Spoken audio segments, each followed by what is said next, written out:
C'était l'une des séries les plus attendues de l'année.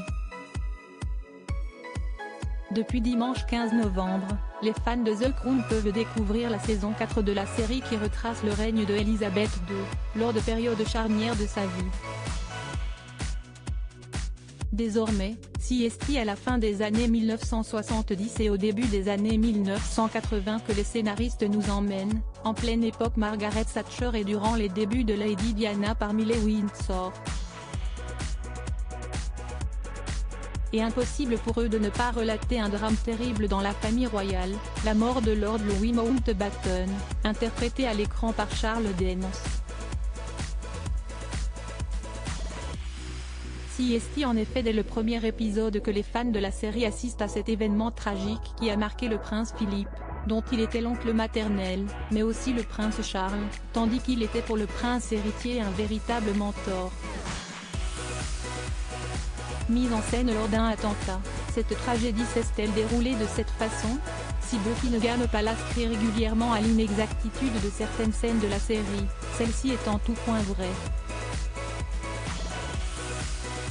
Le 27 août 1979 à l'âge de 79 ans que Lord Louis Mountbatten a perdu la vie dans la baie de Donegal en Irlande lors de l'explosion de son bateau alors qu'il était sorti en mer avec plusieurs membres de sa famille.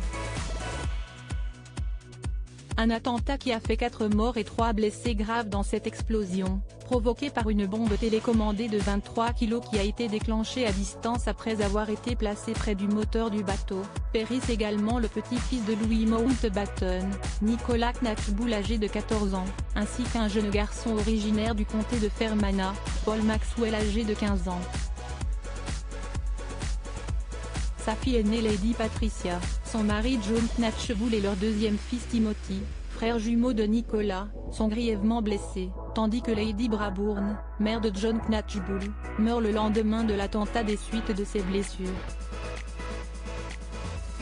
Un attentat revendiqué par l'IRA, armée républicaine irlandaise, note de la rédaction, qui à l'époque militait pour l'indépendance de l'Irlande du Nord vis-à-vis de la monarchie du Royaume-Uni.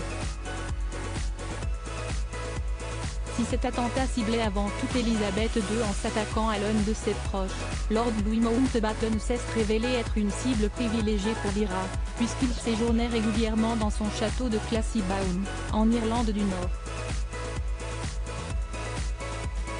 Une attaque probablement motivée également à son encontre par son grand passé militaire, qui a été revendiquée comme une vengeance au Bloody Sunday, tuerie survenue en 1972 à Derry, où 14 personnes ont été tuées par l'armée britannique lors d'une marche pour l'Association nord-irlandaise pour les droits civiques. En réponse à la mort de Lord Mountbatten, Margaret Thatcher a mis en place une politique répressive plus inflexible que jamais face aux membres de l'IRA.